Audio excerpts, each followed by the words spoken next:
is a Bramble Jam podcast. Hi, I'm Brandon. I love Signed, Sealed, Delivered. Hey, it's Panda, and I like Signed, Sealed, Delivered. I'm Dan, and I despise Signed, Sealed, Delivered, and this is the Deck the Hallmark Podcast.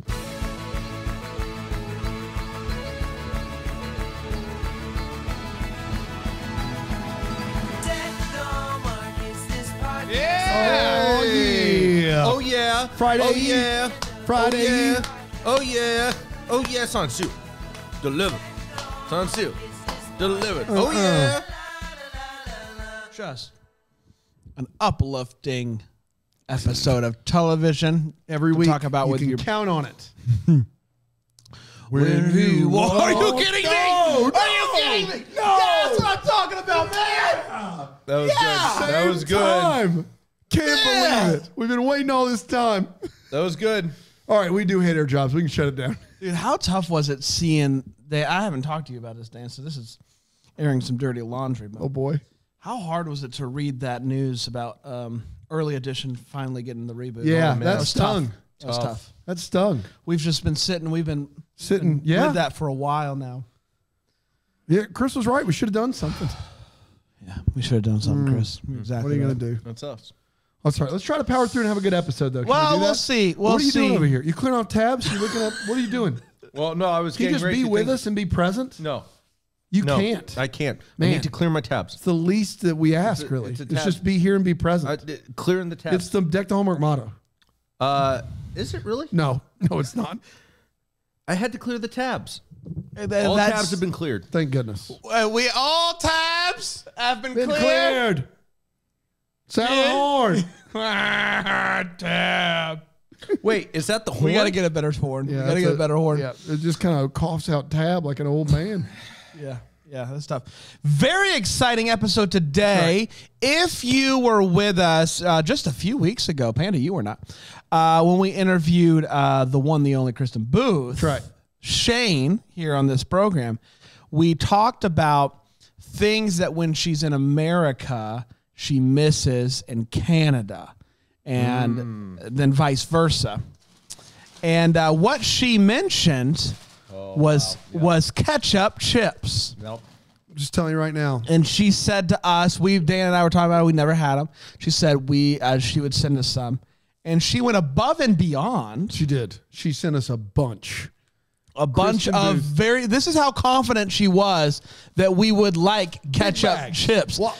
Big bags, multiple of them, sending mail from Canada to America. I got to be honest, though. She may not have heard it. I've had these. I've had these as well, and I love them. They They're delicious. are amazing. Yes, they you are. don't like them, I'll take them home. They'll be eaten. They're great. I'm going to try one here just to make sure I still like them, obviously.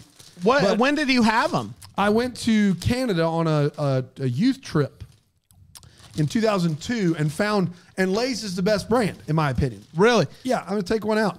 The little purple Wow, one, they right? are a shade. This- Oh, You're not even going to. What are you even doing? is unbelievable. Be here, be present. how do you not bad get it? you are at Let's Eat. It's just terrible.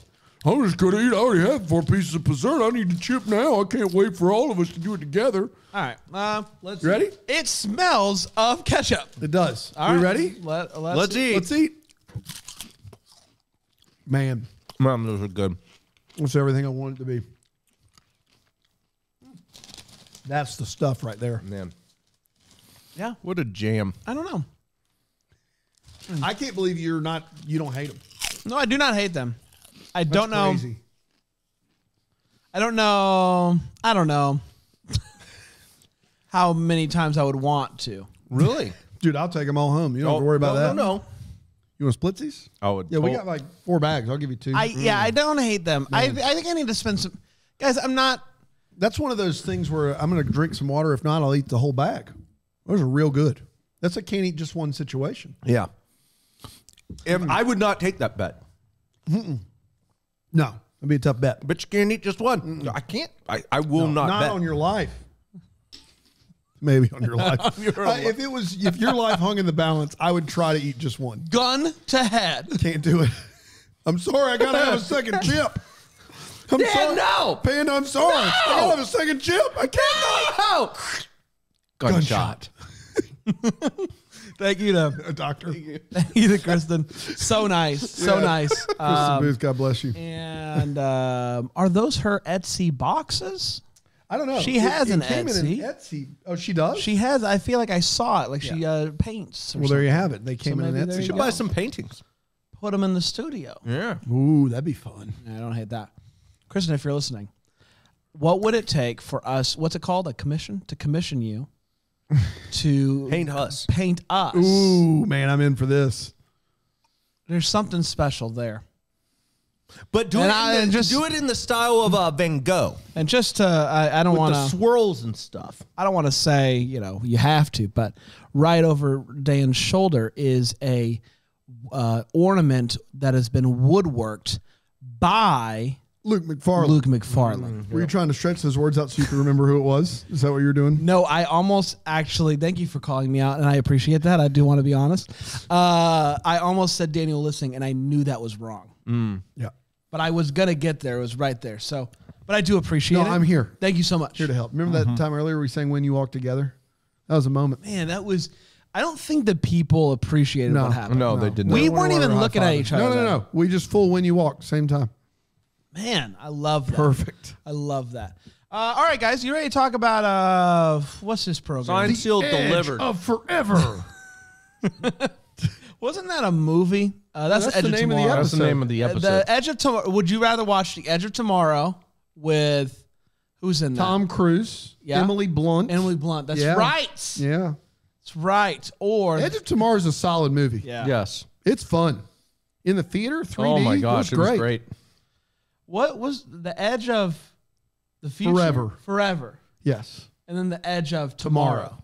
Yeah. Easy to get them confused. Yeah, I would say so.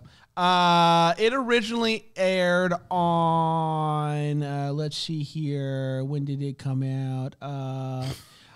May 18th, 2015. Is that right? No, 2014?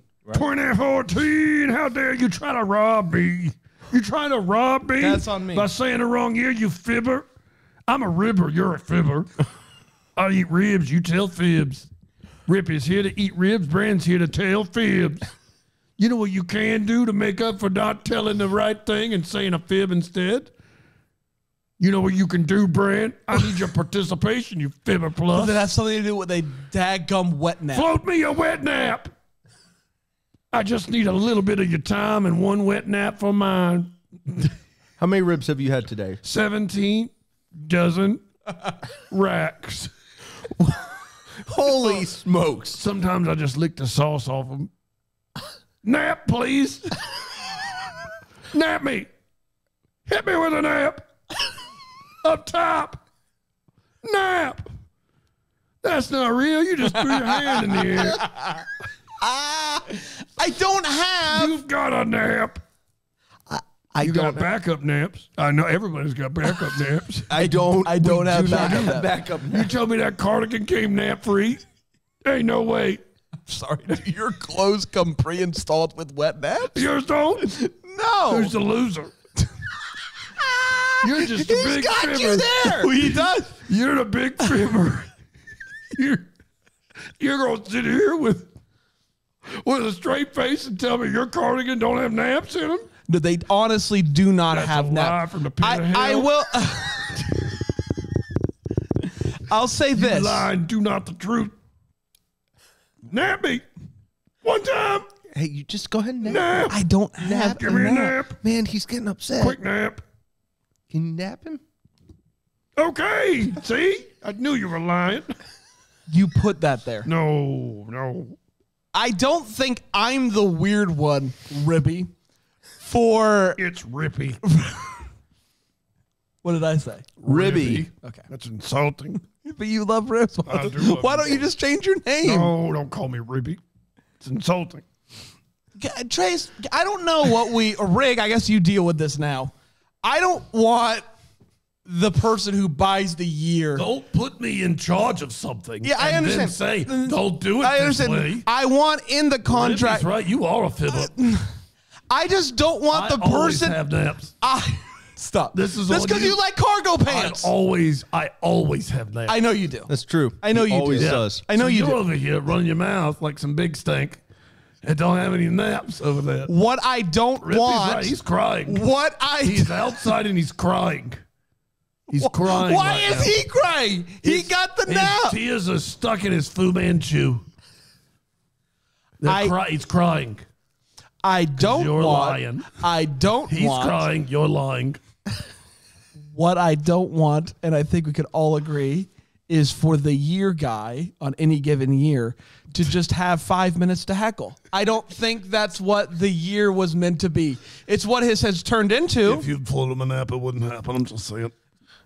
I think I'm actually with Rig on this one. I've heard both sides of the argument, and Rippy. Just float him a nap, man. float him What's a so nap, hard about dude. that? God. And what's weird is your cardigan didn't come with one. Yeah, it's weird. You were just with me. No. That your No, clothes no, don't come with I don't naps. think so. You guys get your clothes with naps in them. Yeah, Yeah. absolutely. Every time. No doubt about it. It's weird that yours don't. I was trying to make you feel okay about it, but it's not okay. It went like this. The episode kicks off with a family camping. Their kids are having fun. Their mom is making coffee. All of a sudden, the tent vanishes. We see the camera pivot, and we see that same mom looking at that campsite, looking all sad at the empty space the tent once sat. She walks to a general store, and she asks an older lady named Maggie for help. Back at our favorite post office, Oliver and Shane bump into each other, and there's all sorts of awkward tension. Shane is clearly still annoyed by Oliver calling off the dancing. Norman has a box for their assignment today. There are envelopes inside of that for Maggie, and on the back of it, it says that this has been sent on behalf of the deceased. Inside is an urn. Shane tries to use technology to figure out who it's meant to go to. Oliver tries to use a magnifying glass. Both are unsuccessful. Those crazy kids, they're always at odds.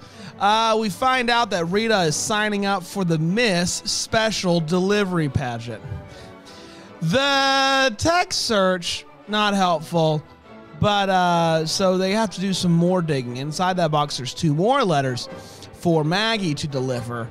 And so they use those addresses to try to find out some more info about what's going on inside this box. Turns out that those 2 people are sisters. They show up to collect the urn, and they automatically start arguing. Turns out, you know, they're the sisters from the beginning. But they're no longer close. They were so close at the beginning. Not anymore. Not anymore. Oliver reads the letter out loud to them, and it instructs those girls to go on one last scavenger hunt together that would lead them to this mysterious Maggie with the ashes. Their mom's goal is that they would reconnect, reconcile, and be the sisters that they used to be. They figure out the first clue, and it leads them to the woods to Maggie's store. And one of the sisters, when seeing the store, remembers this place, and she gets really upset, and she just walks off into the woods. The other sister goes out to find her. That leaves Oliver and Shane to by themselves.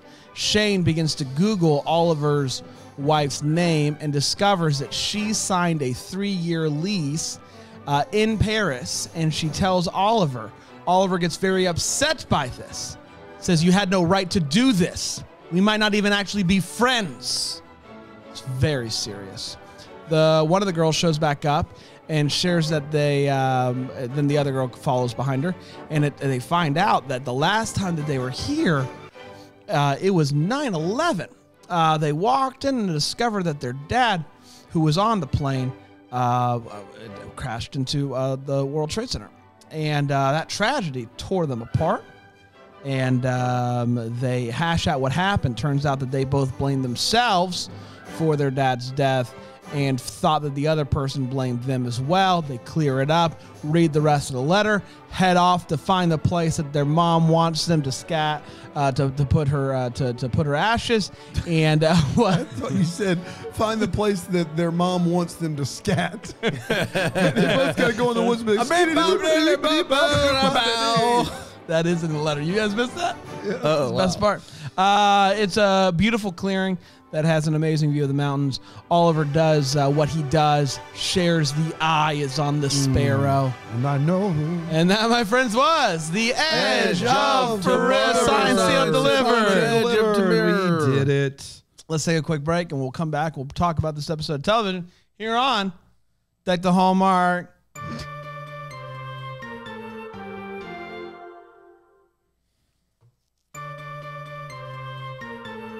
Yeah, I think we can do that. Hey, guys. Yeah, for sure. Absolutely. Welcome back to Friday edition of Deck the The Hallmark. good stuff, as most call it. A solid 5+ minutes of rippy. Once again, though, I stand behind. He was not there to do 5 minutes of heckling. You allowed it to continue by feigning a nap throw. That was dirty. That's dude. insulting. A guy's he's been eating ribs. He needs a wet nap. And you throw him a fake one? What if you needed a napkin after eating that dessert in your hand? And I was like, here's a napkin. Just kidding. It's nothing. What would you do? Yeah. Sure. Is he okay? He was out there crying. He was out there crying. I don't see him out there, but we'll check in maybe later, maybe next week. All right, good. In this totally apples to apples comparison, yes, I would be upset if you handed me, my good friend, business partner, handed me a fake napkin. Yes, I'd be upset. Okay. Well, maybe that'll teach you a lesson. Yeah, maybe huh? you should. No, you should lesson think about that. learned. Let's talk about this episode of Signed, Sealed, Delivered. Let's start with the hot take. Panda, what'd you think, pal? Yeah, man. Like signed, sealed, delivered. It's just great. Am I right? It delivered. So good. It delivers. Oh, that's what you're doing. Signed, sealed, delivered. Delivered. Yeah. Here's where I'm at. This episode packs a punch. It's man, it got me in the feels. Did not see the 9/11 bit coming. I should have seen it. Didn't see it coming. I didn't see it coming didn't see either. it coming. Ooh. I think that the best part of any one of these episodes is when you have Oliver and Shane together on screen. It's the best part of the show. And so I live for those moments within the show when they are alone and it's just them having a back and forth conversation. They are incredible. It's just so dynamic. They just absolutely, what I like about this show is it doesn't cave to easy answers in their relationship. It doesn't, she looks up the bit about his wife being renting a lease, and he fires back, and he's angry about that. Like, and that is in line with his character of what we know of him so far. It is not out of the blue that he would fire back that way. They are consistent with the characters. I didn't mean to cut you off in the past. You watch an episode of this, and then watch an episode of When Calls the Heart. It's unbearable. Where it is just a spin the wheel of what to do with a character. It is so infuriating. It is. This is why I actually save Signed, Sealed, Deliver for last. I can't. I save it for last every week. Yeah, it's better than what we're watching otherwise right now. Yeah, absolutely. Sure. It's the Even best when thing. it's not great, it's better than what we're watching. Absolutely. Wedding Veil, When Calls the Heart, get out of here. Yep. Not even close. That said, I say all of that to tell you this. This is still, to me, this is in fact the least compelling story up to this point. I wasn't the Least compelling. Wow. And I'm Bro, are you serious? No, yeah, I think no, the veteran one is not as much. For me, the story is still like heartbreaking. It's gut wrenching. It was big sads on top of big sads though. With them Shane and Oliver fighting, and then the big sads with 9/11. It was just a lot of big sads, and I think it was just maybe too much for my heart this week. It was a lot. I just can't imagine a world where Grayson Holt building a house, even though the girl doesn't know him anymore, is more compelling than this story. Oh, I forgot about that one. Never mind. Yeah, all right, that one's pretty bad. I retract that statement because I'm forgetting. I forgot about that one. Yeah, I appreciate that because that was going to be tough to handle there. No. I was sitting there thinking, no, the veteran one's not as good, and then I forgot about the Grayson Holt one. And then you love the nursing home witness protection one that I didn't. Yeah, I like that one a lot. But this is better than that one too. Yeah. All right, so I guess this is like what the second best episode. I don't remember. We're coming around. It's good. It was as good as last week. And I think I think that's where I'm at. Like last week was just so doggone good that I don't know. I guess that's it. Compared to last week, this episode's not as good, but that's neither here nor there because it's still the best thing on television. Yeah, man, I don't know what more you want from me. Besides still delivers. Best thing on television. That's what you said. The best thing on television. I did not say that, did I? I feel like you might have. I said a lot. I don't by it? remember. Yeah, you know what? Best thing, any network. I'll just say this. I didn't see it coming, first of all. Yep. No, at all. And you know what? Like, man, this is what I'm talking about, though, yo. Like, Let me rap with you real quick. I don't know how that happens. Let me get down on your level. Sometimes when I get passionate, I throw in a yo every once in a while. This is episode 6 of this program, and it takes guts to do a 9/11 storyline. Bold. And I feel like they did it pretty good. I felt that both of those girls, I can see that. I can see that being I can see this being how these two people would carry this trauma. And so good on them. Good on the people that wrote this episode, put it in place. Because that's tough. I'm sure that was a tough thing to just be like, yeah, we're going to do a 9/11 storyline. So that was wild. It's not like last week was just it's going to be tough to top that. So it's not there, but it was really great. Really great. Didn't see it coming. And I find myself every episode with Oliver just being like, all right, the way that Oliver is and the way that his speeches work they shouldn't be in the same world. But his speeches, or at the end of this, when he's doing the poem, the song, it's just so good. It's so good. And I don't like it the way that his character is, the rest of the series, it's like, he's got his quirks and stuff, but his the earnestness, it still all just works. Just phenomenal. Just phenomenal. Dan? I found myself, for the most part, really enjoying this episode. I think it's the second best. It's happening. I got to be honest. The Norman Rita stuff is still a mess to me. It doesn't work really at all. And the thing that I'm worried about is that it's becoming more and more evidence that the story of the letter is going to tie in to something that our characters need to learn themselves every week. And that is a very dangerous gambit, because sometimes you're going to pigeonhole something that doesn't feel authentic. So I'm a little concerned that this is where we're heading. Having said that, it's as beautiful and with as much integrity as you could do a 9/11 storyline for a show about the dead letter office. If you had told me they're going to tackle 9/11, I'd have sounded the alarm real quick and said, don't do that under any circumstances. But for as much just complete tone-deaf obtuseness they used with the troops, they crushed it with 9/11. I didn't see it coming.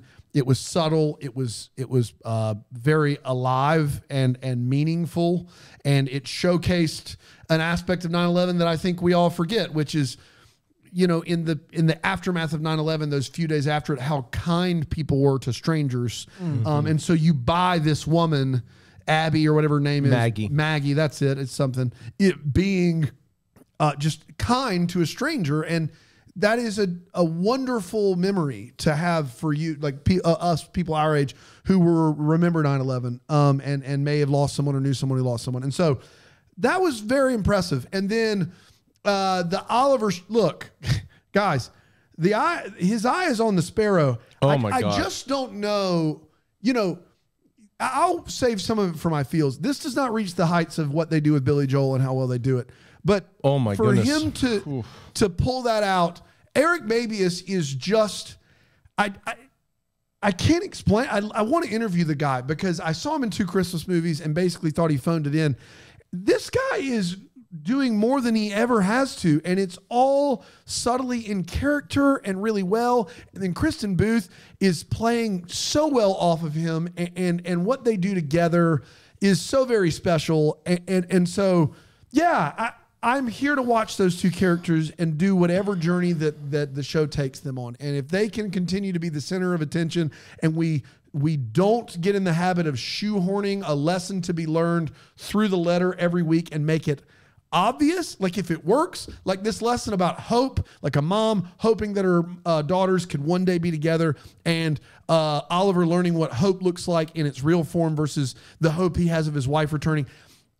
Like that worked for me, but I'm worried that as the show goes on and the movies go on, can't sustain that. You're gonna at some point shoehorn lessons, and it becomes teaching a lesson. Then I'm out. But I will at this point, and I can't believe I'm saying this out loud.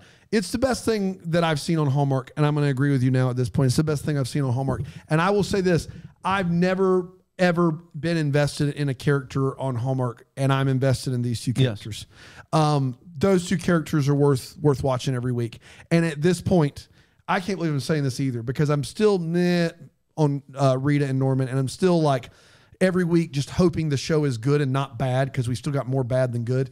At this week, I would probably finish the season regardless if we weren't doing the show. And I think that is as high a praise as I can give it right now. That's great. Not opposable. I've seen 6, 4 of them, 2 of them, yes. But I would finish it out, because the last two, strong, my friends. Right now, you're a Poe. Strong. You're a Poe. Strong. So you're a Poe. You're on your way. I'm on my way. You're on your way to Stabul. Or Zer, poser. Could be poser.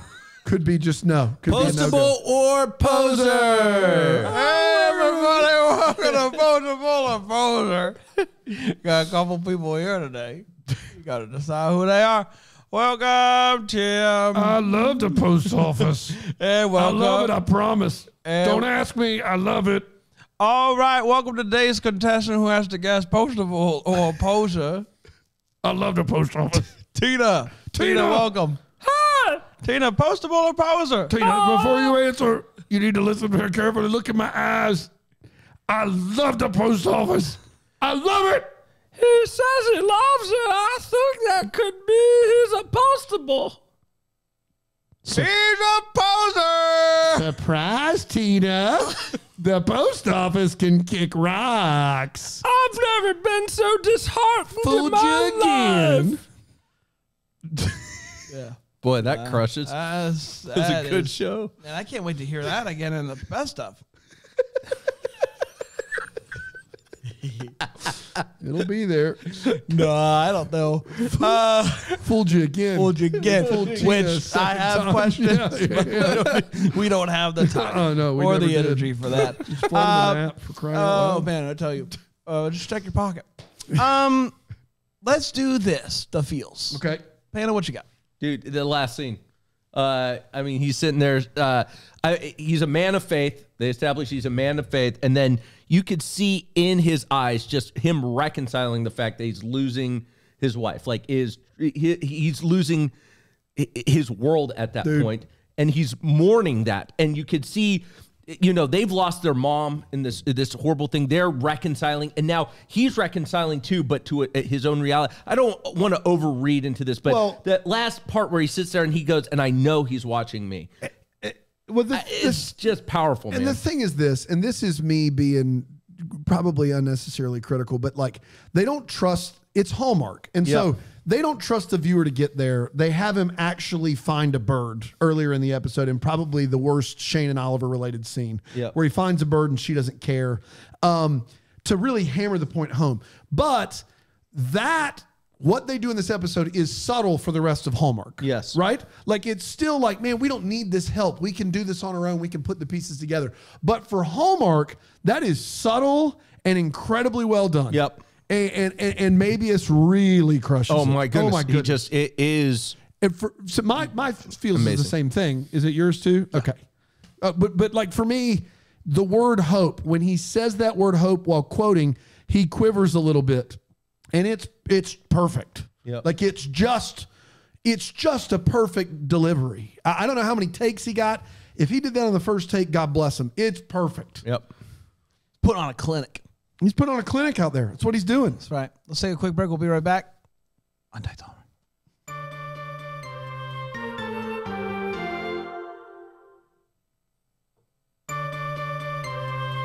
I think we can do that. Yeah. Hey, We've done that a couple times this week, and I don't. We don't need to get into what it is, but I do think we can do that. I think we can. Yeah, yeah. Let's talk about the Wait What's. Panda? I like. There's really not one. My biggest. I think it's not even a wait. What? I'm just still kind of processing through this idea that it's just the mom leaving so much here to a woman that essentially they were invested in for 2 to 3 days, even in a traumatic moment like that. That's a big ask for somebody you have not seen for a fair amount of time. And you are asking your daughters who went through the most traumatic moment of their life. And I get that it's part of the reconciliation thing. Well, but she wants them to recreate, she wants to fulfill her promise. I get that. It's fine. That's not the issue. It's asking them to remember that they were young girls at a time. They have a far better memory, even down to the name of the lady. They're what, 8, 9 years old at that time? That's a big ask. I'm not I love opposed to that. it. I'm not saying it just seems more improbable than anything else. I mean, I get that there's a level of belief you have to buy into on any of this. The clue was pretty if they didn't have Norman's Book of Rivers, they'd have never found it. They will never found it. And there's just, to me, this one was stretching it a little bit for that. But I mean, that's my biggest nitpick on this episode. And even then, if you could just buy that initially, the rest of this episode's, to me, as good as always, is like last week, almost nothing to pick apart. It's a phenomenal episode of television, and yeah, it's great. Yeah, it's probably a good thing we do have Rippy. I don't think the Wait What's are gonna. I got a bunch. You do? Okay. Yeah. My biggest one is it's just a bold decision to, in the same episode where you tackled 9/11, also have a Miss Special Delivery pageant storyline. Yeah, yeah. It's just quite the contrast. Yeah. Yep. I don't know. Is that stuff working for you guys? I mean, be honest. Yeah, it does for me, mainly because if it is, it's fine. It's such a contrast that it like, does it work next to the gravitas of what they're trying to accomplish on the other end of it? No, but that contrast also provides like relief because I know exactly what I'm getting into. And I do think they've built enough goodwill and trust with me that I know that there's going to be some payoff here. I think they are working for me. The way that they're doing it isn't working for me. That's if what that makes sense. Are Rita and Norman working for me? I like the two of them, and a 6-episode arc so far. But I don't like any of the stuff they're doing. Yeah. Like I didn't like the book thing. I just want them to just be them. Yeah. I think they like in the first episode, you could tell that she liked him and he had no idea, and we didn't need anything like silly like this. So I don't want, just because they are quirky characters, I don't need a silly storyline to get them to fall in love. Right. Like they can just be. Yeah, they can quirk it up. Yeah, and I think that they are not doing enough to develop those characters. They're compelling enough characters without the goofiness. But I also like the goofiness just because it provides a relief and a sort of break from the heaviness of the other side of it. Dan?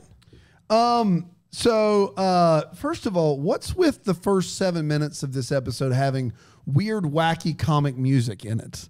Like it's got this bing, bang, bang, bing, bang, bang. It's the Miss Special Delivery pageant. I don't know what to tell you. It's Shane and Oliver. I mean, it sounds like they're up to no we're good, at like a weird intermission at a circus, and then we go 9/11, and I just found that weird.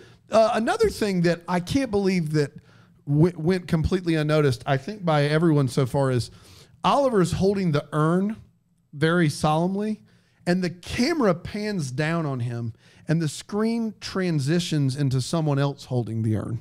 And we think that we've changed scenes. It's just Norman next to him, who's now holding the urn. Oh, wow. And then they continue the conversation like nothing happened. Yeah, that's Norman for you, though. That's weird. He can do That's stuff. weird. Like they pan down, urn, they pan back up. Norman is now holding it.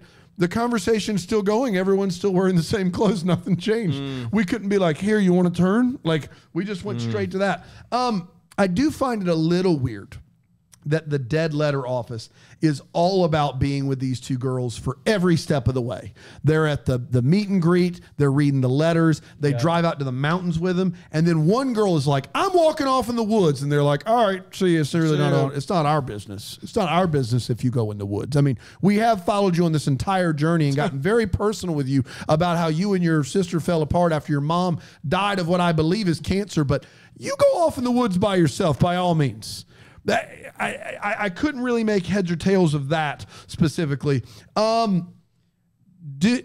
Is the mailbox grill that they show in this episode, it is clearly the same setting and restaurant from where the all-you-can-eat salad bar happens. But That's at the mailbox grill. But earlier, when they do the all-you-can-eat salad, they say, where do you guys want to go to eat? Ooh, let's go to this place because it has all-you-can-eat salad. And I believe they give a different name. I'm pretty sure that they only eat there. They only eat there because is it a post office like restaurant? Yes. Hangout? Yes. Is what it is? Yeah. All right, very good. And then lastly, Norman can tell that the sender of the letter is female because of the light touch handwriting. Yeah. I don't think that's very fair. He can't say with certainty that a female sent this just because the handwriting looks light. If he's a handwriting expert, he could. No. You cannot look at something and be like, that has to be female. You haven't met Norman. I know enough about everything else to say that's impossible. Oh, no. Why don't we call a handwriting expert? Okay, let's call one. And then they're, no. Hey. No, you're not an expert of anything. What's your name? Is that Jerry Scribbs? Yes, Jerry Scribbs. Hey, guys. Yes. Jerry, let me talk. You can choose the gender Let me talk. of an individual Let me talk. based upon handwriting. Float me a nap. Oh, boy. Float him a nap, Jerry Scribbs I says. said what I said, but yes, of course you can. Shout out to Rippy, big fan. I think we all are. Man, this is wild. Jerry Scribbs. All right. Let's is it mail carrier of the week? Yeah, mail carrier of the week. Man, what a week we have for you all today. Yeah. Iowa. Oh, man. Boise. Boise, Iowa? We doing Denny? We're doing Denny. Yeah. It's Denny time, baby. Tell us about him. Denny Zorba? Yeah, Denny Zorba. Denny Zorba's been a postal worker for 39 years. Wow. 39 years. Yep. Postal number 66856685. Yep. He doubles it up. That's Such a Zorba move. Penny did a deep dive. Tell us about Denny. What makes him special? Well, let me tell you, he plays the cello the entire time while he's at work, while also doing the mail. Now he's moved around. Does he have three hands? Wow. Well, no, he's playing the cello, and then in between, he plays just a couple lines. He goes, bump, bump, bump, and then moves the mail around. Then he goes back. What do you mean? I mean, moves Denny's the been doing this mailer? 39 years, so I don't want to question No, you him, wouldn't question. But this doesn't sound very efficient. For Boise, Idaho, how many letters or parcels does he get through in a ton. day? And so, listen, is he this is when you ask his supervisors, they'll say, is he the most productive mail person in Iowa? And they would say, absolutely not. They would say he is not very productive at all. So what's the upside then? But try to find a more jovial individual who just brings joy to all of his coworkers as he's out there with the big cello. Big cello. Big cello. In fact, they call him Big Chelly. They call him Big Chelly? Yeah. Wow. Wow. Fantastic. Denny Zorbs, we made it. Big Jelly here. Denny, you're on the line? Hold on a second. Jung. Hello? Well, you've been doing Hold on this a second. for 39 years. Yes. Do you play the same two notes? Yeah. Hold on a second. Yeah, Jun Jun. I don't think you're playing the cello. Hold on Denny. a second. What That happened sounds with that closer one? to the Law and Order call sign. What was that? Dum dum. Hold on a second. Denny, is this a prank call? No. Hold on a second. I mean, this person has to be 70, right? So the 60? 60? Well, Hold on a second. We'll be back next week with more. Until then, we'll be the first to wish you a Merry Christmas! Deck the Hallmarks of Bramble Jam podcast. It's presented by Philo TV. It's produced by Brandon Gray and recorded live in, Greenville, South Carolina. Set decor is by Plum at Haywood Mall. For more information on Deck the Hallmark, you can go to deckthehallmark.com. For more information on Bramble Jam Podcast Network, you can go to bramblejampodcast.com.